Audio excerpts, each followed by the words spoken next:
An all-new and major organized crime bust. 23 people under arrest now accused of stealing guns and cash. Today, police revealed 4 organized crime groups are wreaking havoc. From aggravated robbery to kidnapping, burglary, and more. Let's take a look at this. New pictures from court documents in this case. These are a few of the people who have been charged, and investigators say the money, tens of thousands of dollars, is all stolen. FBI, open up!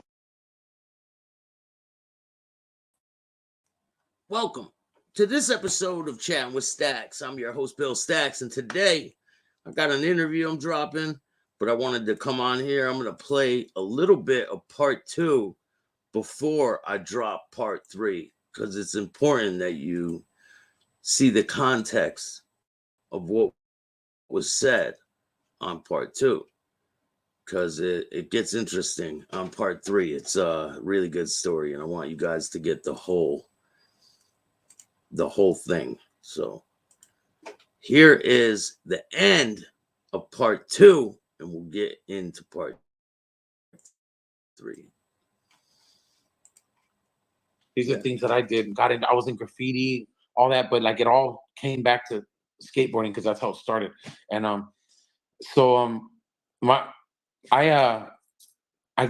found out about them throwing the ball at my son. He cried, and then when he, my son never cried, but they made my son cry.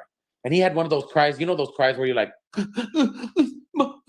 he couldn't even talk. I know my kid. When I seen him, he's just like me. He'll cry and he'll be like, it hurts. Like that's the cry that I get from him. Like, Dad, it hurts. But this was like a hurt when you're hurt in your feelings. Like, like he was hurt by grown-ass men. Yeah, he probably thought they were gangsters. They were gangsters. They all looked like my family. And he probably felt comfortable throwing and playing with them. And they hurt his feelings by throwing the ball at his face and then him falling back. That didn't hurt him. What hurt him is when he fell, they were all like, pointing at him. So that hurt his feelings. And he told my girl hit me up on my 1-800 Sky pager, because back then we had Sky pagers. Remember those? And, I remember that. So here I get the call at a hotel in Germany, and I'm like, what the fuck? So I sent a couple of my cousins over there, and they go and they talk to her, and everything's cool and everything. But I'm coming home in like 2 weeks. So when I get back, I confront the guy.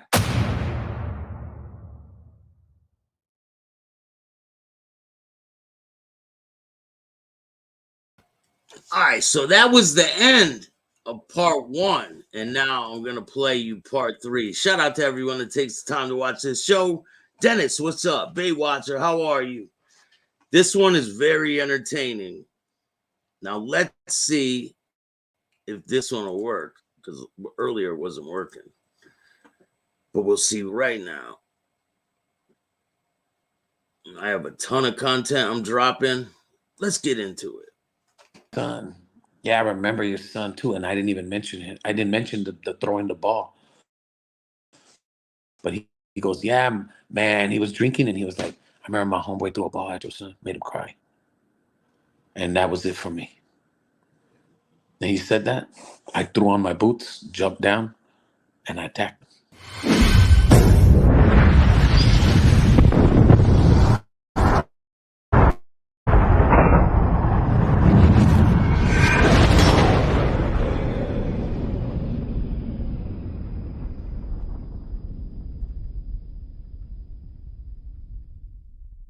Welcome to this episode of Chatting with Staxx. I'm your host, Bill Staxx, and today I got Al Garcia and Fabian Al. And he says, oh, no, it was, my homeboys were here, and I'm sorry, it's an accident. I go, look, man, I've tried my best, I don't want no. So I left it at that, and I didn't talk to them. No more barbecues. No more barbecue for you, so I'm done feeding them. So, and now, fast forward, like 12 years later, bro. Maybe one, let me see, that was like 98, 97. Maybe let's say, 6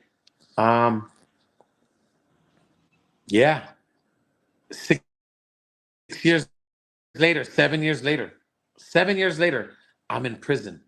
And the guy, one of the guys that was standing there that threw the ball at my son's head was in prison with me And I didn't want to sell up with him in the first place because I go, oh man, he's from there. It's already gonna be all bad because we don't get along. So, Especially in prison, it's a lot different but than we're in the supposed to street. get along in prison. You understand the rules are like you have to get along because under the Sureño rule we have to. But in the streets we don't got to. But in there you do. So I go along with the program and I'm just like, you know what? This guy's a devil worshiper. He fucking doesn't like me reading the Bible. He makes fun of me and like, but I could take all that. That's cool. He had life without. He's an LWAP, life without the possibility of parole. LWAP. And me, I was going home and like I'm going home like shit. Right for him, it was like right around the corner. He was telling me all day. So it was always like he didn't like me from the gate, just when he finds out where I'm from. But coming to talk to him and finding out that he lived in Panorama City, or he lived right around Panorama City, and and so I go, do you know that guy? He was my neighbor. He's your homeboy, my neighbor. He goes, yeah, I used to be there. Oh, guess what? I lived the next door. Oh, he goes, oh, wow. You were next door? I might have seen you there. You had a kid and a girl? And like, so I'm saying it in a good way. He was being disrespectful and he was drinking and he was trying to get under my skin. And he was like saying, you were with that girl with the big tits and the green eyes. Hey, she was fine. And your son. Yeah, I remember your son too. And I didn't even mention him. I didn't mention the throwing the ball. But he goes, yeah, man, he was drinking and he was like, I remember my homeboy threw a ball at your son, made him cry. And that was it for me. And he said that. I threw on my boots, jumped down, and I attacked him. He's on the bottom bunk. Yeah. But I let him get up. I let him get up and we threw blows. I didn't attack him with my knife. I threw blows with him. So I'm boxing with him. And I used to be a pretty good boxer. So I took up wrestling in school after I learned how to box. So I fucked him up. And I dropped him twice. And then he reached for his knife and he stabbed me. And then I wrestled him. And as he's stabbing me, I took the knife from his hand and I had him in a headlock because I used my body to get on top of him and put like a whole spread my legs. I used my legs and my weight to get on top of him. And I had him, but he was still stabbing me. And I took the knife, I took it and I had him in a headlock and I pierced him about maybe 10 times I don't know, around the face and the head and the neck. So when Where'd the he cop stab you? Where'd he got me on my side, my arms, I was blocking. He never had my face. He never had a clear shot of me. He only had one clear, and it was right in my side. And I got 8 staples, and the other ones were like nothing. I had scratch abrasions. When there's a medical report in prison called the 7219. It's a little human outline of a body and all these arrows were pointing to me. Like I had like 16 abrasions and a couple stabs, right? Like big. He had all of them and from his neck on up, which they gave me the attempted murder. But they because it was in his head. Because anywhere from your neck on up is considered attempted murder. From your chest down, it's an assault. You understand? Prison works like that. I didn't know that. So they threw me. Even though he started it, and I'm not going to be like a little elementary guy, but he started it. Yeah. But really, in all actuality, you just said the magic words to set any man off. You know what I mean? Yeah. So with that, I stand firmly by my thoughts and my actions, because any man is going to react to something that you say that is really he loves and passionate about, and like that's when you're talking about my kid and my girl, Yeah. So it's just some things you don't do. Hey, and you don't do that when we're in prison when we got knives all around us. So yeah, they gave me. So I ended up doing 9 years instead of the 7 I was supposed to do. I was supposed to do 6.5, and then I ended up doing 9, man. So you got 2.5 more years tacked onto your sentence. Yeah, but it was all worth it. He's got to look in the mirror and see that every day. Like, yeah, when I shower, I look at it, but he got to look in the mirror. Yeah. So he'll always remember me. But you know, I'll always remember him too. And like, it was a bad time, and I feel it was worth it because you stand your ground. You believe in something, and a lot of people right now just don't believe in shit and don't stand for nothing. And I got some family and friends that don't stand for shit, and they gotta believe. I love when people just, hey, well, how'd you get that mark on your face? Well, shit, man, the dude was, I was fighting for what I stand for and believe. Shit, good for you, homie. Good for you. Yeah, family protect family. It's family is everything, but you know, everything. family be the ones to. You gotta the be knife careful. the deepest. Be careful, because that's a fine line right there. Sometimes family will be the ones to throw you a curveball, and you got to know how to hit that ball. You know what I mean? Or let it go. Not all family is family, brother. Let me tell you. Yeah. Because I already know that. some family is out to get you, and some family is They'll out to. turn on you. They'll turn on you, and Hey, maybe you know. just because we share the same parents or whatever, doesn't mean that fool don't got it in for you, or that person doesn't want to they don't have your back. And I think there's a lot of jealousy between families too. I got a lot of people that are, I got a lot of people like that are not my blood, that I consider people that are not my blood, my family, sometimes even more. Just depends, you know, because I love my family, don't get me wrong, but you know, sometimes drugs and your situation, your living environment or whatever could, you know, they could, it sometimes alters things in here to make them turn on you, or maybe they just don't agree with your beliefs, and like, I'm gonna stand strong, and I'm gonna stand proud and strong on my beliefs.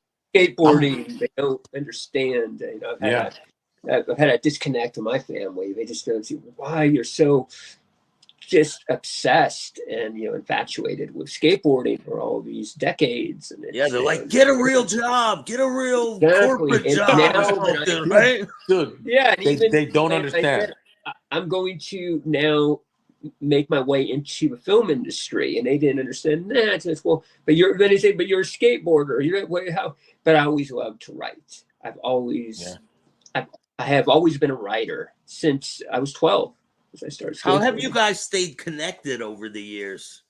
Well, dude, we just reconnected. We recently just reconnected, actually, Bill. I mean, it's funny because I think the last time we were talking about this, Fabe, you and I skated Los Feliz, you know, when we go skate the hips there, like we're talking 92, 93. Yeah. And Fabian and I turned pro at the Back to the City contest, which I touched on a little bit. Remember, Bill, in the last interview. What year was that? And Fabian was there too. So we hung out then, and Fabian had already turned pro. I was turning pro at that contest, which was the biggest contest you would want to turn pro at. I mean, I would compare it to like the Street League of today. Yeah, it was huge. San Francisco. A huge venue. Yeah.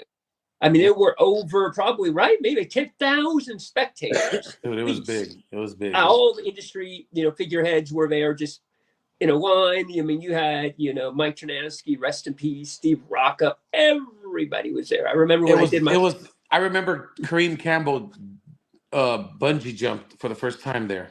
And I was back to the city. I remember that shit. I remember hearing about that. I didn't see it, but I remember just seeing it was crazy because that was Jason's last contest. That was became a big actor after that. One song before he dived into Mallrats. So, and I remember him talking. I'll never forget. He was talking to Lance Mountain up on the bank, which was a roll-in, and he was saying, "This is it. This is my last contest. So I don't care how I do. I'm just gonna go out there and have fun." And he just killed it. He killed it too, motherfucker. I mean, and there were so many entrants. I don't remember who they paired you with, Fabian. I know they put me with Ronnie Bertino, as I was telling you, and Guy, you know, the other day. And it was just crazy because Ronnie had just been announced on Plan B. He had left behind. And I'm thinking, oh my God, they're putting with Ronnie Bertino. I held my own. He's fucking crazy. I love that dude. I did better, and I'm sure you agree. We did better in pro contests, because castle contests, like we were talking about, man, they were tough. Somebody just called me right now. Yeah. Who called? Hello? Yeah. Hello, it's guys? still going. Yeah, you're good. Yeah, no worries. So I mean, it was just crazy because I think and I always say this to people, like pro contests are much easier, even now, than AM contests, because AMs are out for blood. We're hungry. And I mean, and we had such these like competitors during the Castle days. I can go down the list. I mean, they were just like out there, man, to take it. you know, and stuff. And it was a little bit more, not going to say lax or chill, but the pro contest, I always just felt, because I can't hear you guys. Treated contests. Can you hear me? I didn't care. Yeah, we can hear you. Hey, what's that? Fabian, go out and come back in. Wait. Go out and come back in. Hit the link again. It'll restart it. Can you hear me?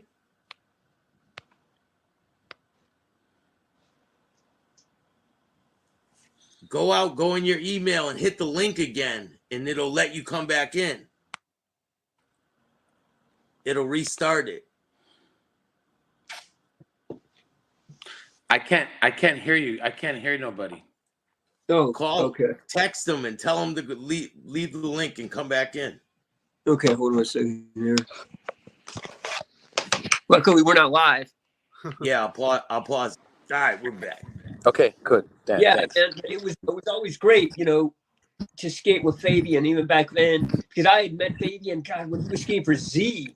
We're talking like Z-Boy, you know, Z-Boys, because I had a friend who skated a lot with, you know, George Watanabe and all of these other Z skaters. And the funny thing is, I went to for a short time, I went to continuation school with Butch Sturbins. So I was always around with Z skaters. And I went to high school with Jimmy Acosta's cousin.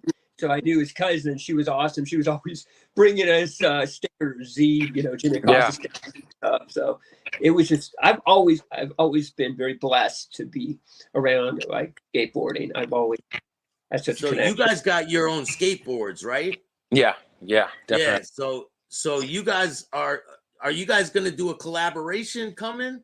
We're working on it. We're going to be doing something in the very near future. I think that'll be dope. Mm-hmm.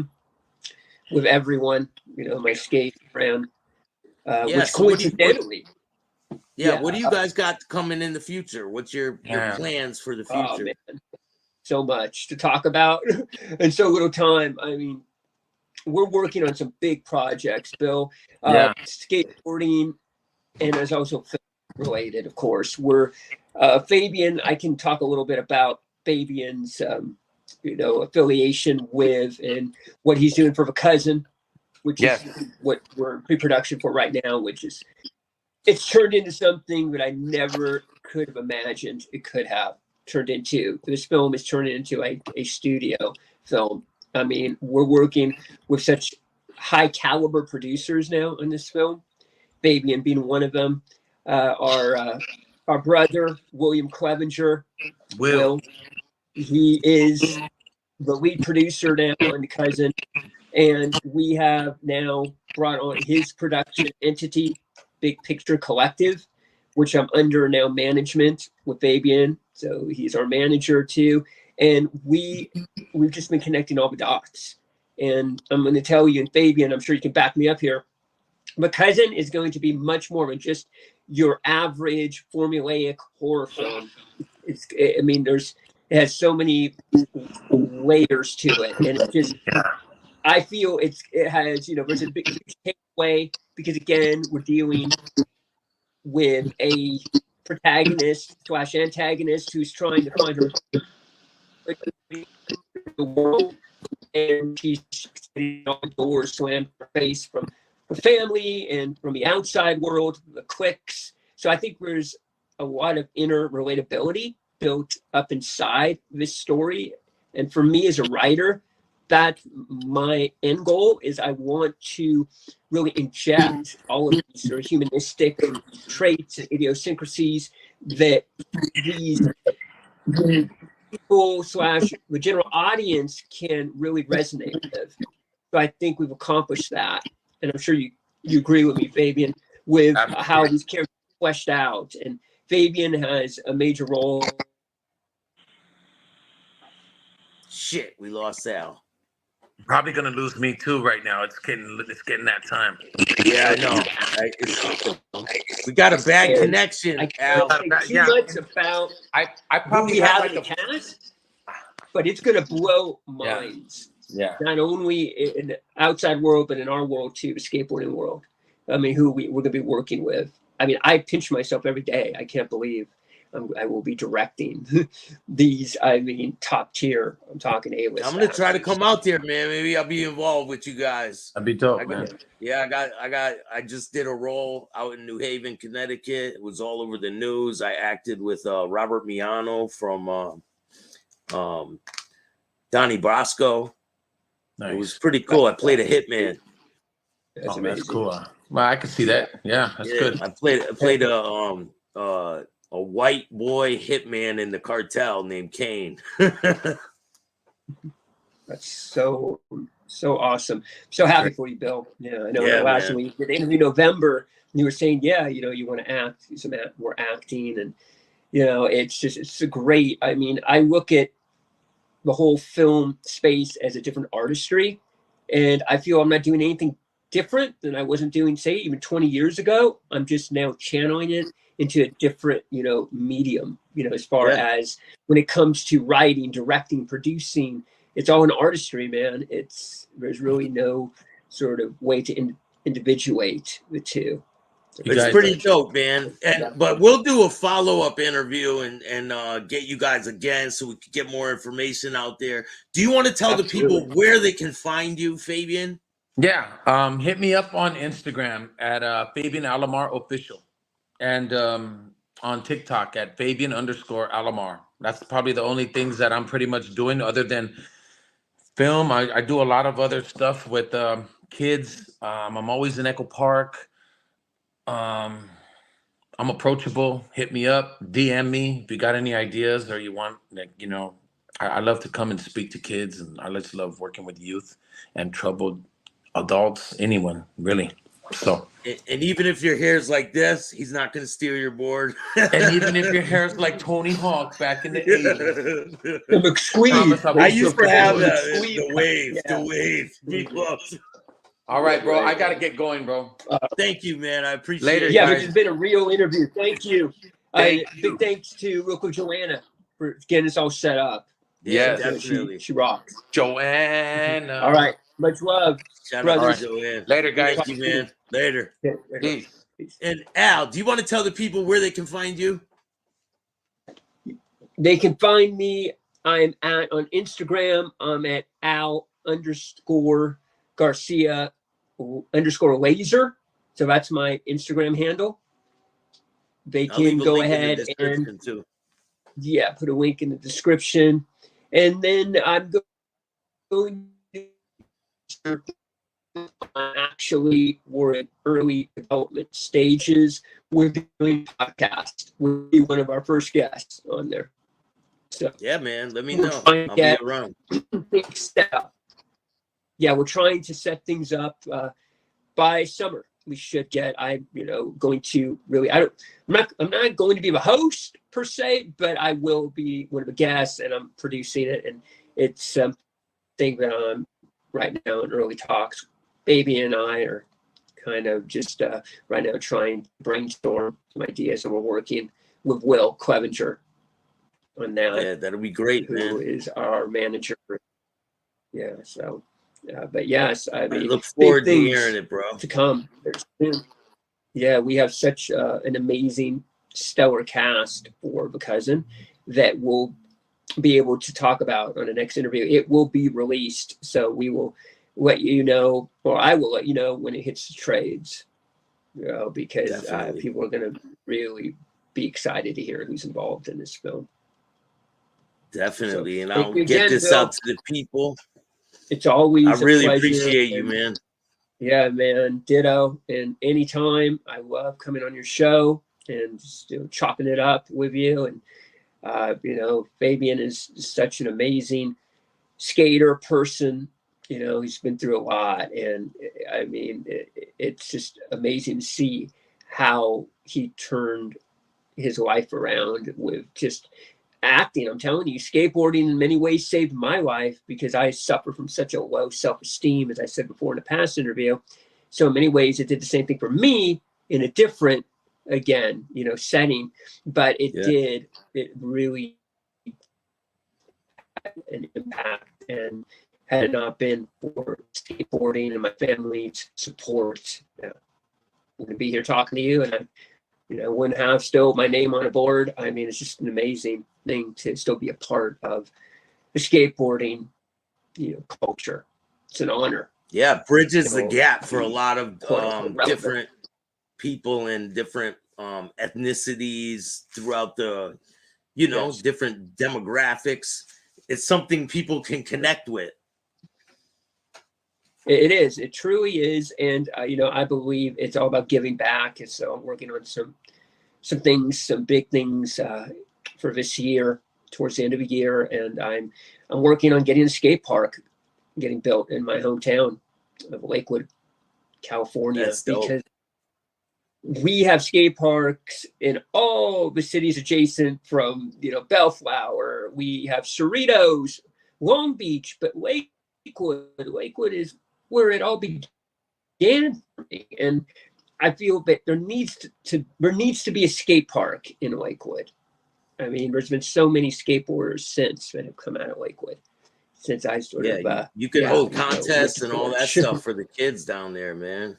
Yeah, it all traces back to Lakewood. And in the next interview, we can get into that because, like I said, I know you're a huge Jason Lee fan and all that, and all these skaters that would just come over from Orange County and skate in Lakewood, and that's how I was able to really connect with all these amazing skaters at such an early stage, in my life when I just sort of unearthed skateboarding. But we also have a huge film that's the next one after My Cousin that we're going to be diving into. We have been in pre-production on this film for decades, and I think the timing couldn't be any better, and that's Skate God.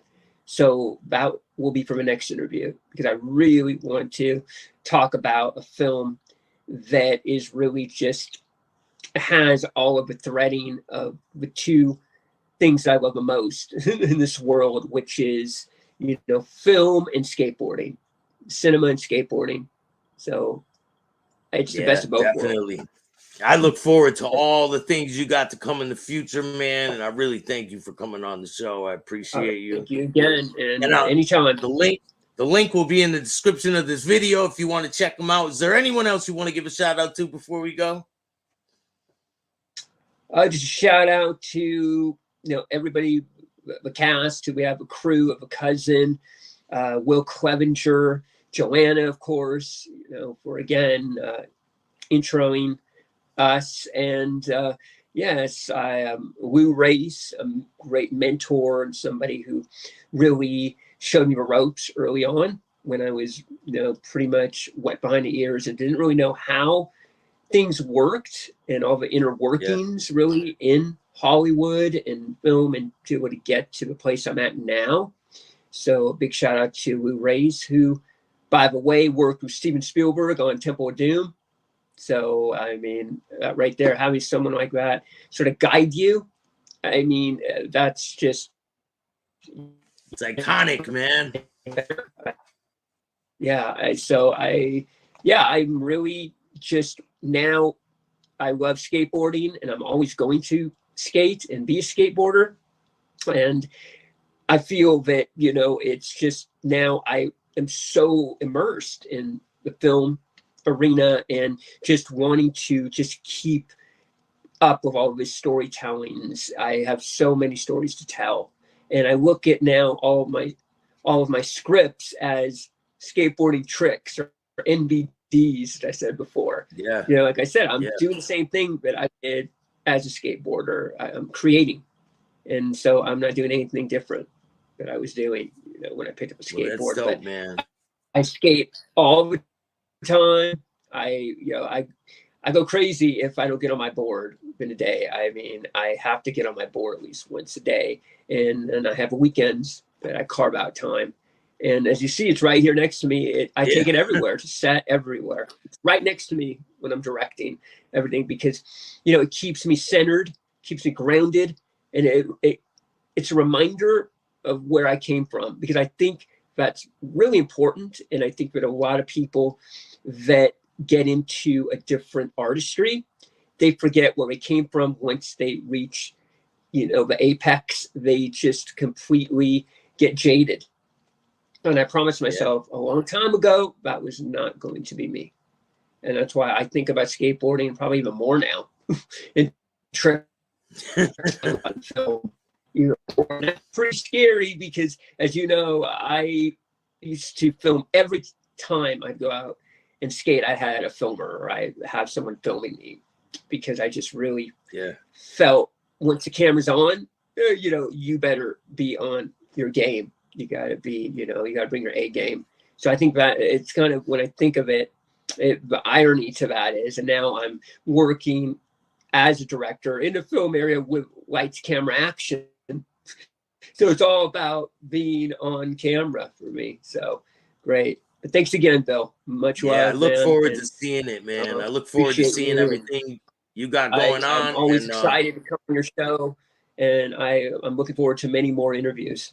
You know, and definitely. I'll be bringing on some more of my homies to do interviews. Yeah. Let me know, man. You take care. If you guys like this show, hit the like button, subscribe, hit the notification bell so you can get my videos every time they drop. If you don't like this podcast, too bad. Start your own. I hope you guys like that interview. There's a lot more to come. I dropped some content over on Patreon. Go check it out. I got a new video dropping tomorrow morning, and we might have a special guest. I'm going to be on a show on Friday. Stay tuned for that. You might be surprised. It's going to be a good one. Let me give a couple shout outs real quick. Damn it, Mandy. How are you? Baywatcher, what's going on? Buckshot. Thank you guys all for joining me tonight. I really appreciate it. Seems like the last video I did this morning is doing pretty good. It's got like 2,200 views. So don't worry, I got content just like it on the way. It's quite interesting how all of this is transpiring. But I thought you were my friend. Maybe delusional minds, you know? And if you don't like the podcast, you could go drink some EG vodka. Oh, yeah, and EG vodka is a shitty brand in my thoughts. That's just what I'm thinking. But hey, thanks, Buckshot. Tons of content on the way. Shout out to Derek Galanis. He's a controversial one. But you know, over here, we don't give a shit. We get the real stories out there, and we don't care what people say. And that's the bottom line. Remember, it's mind over matter. I don't mind, because they don't matter. And we're going to be going over Gene Barillo's little heist recently, stealing money from going on a platform. And he stole the money, never did the interview. And now he's making it the other guy's fault, calling them names and all kinds of shit. So you guys will see more about that tomorrow. And here's a clip of Derek real quick. It's going to be a funny one tomorrow too. My name is Derek Meyer Galanis, Gambino associate, and I'm chatting with Staxx.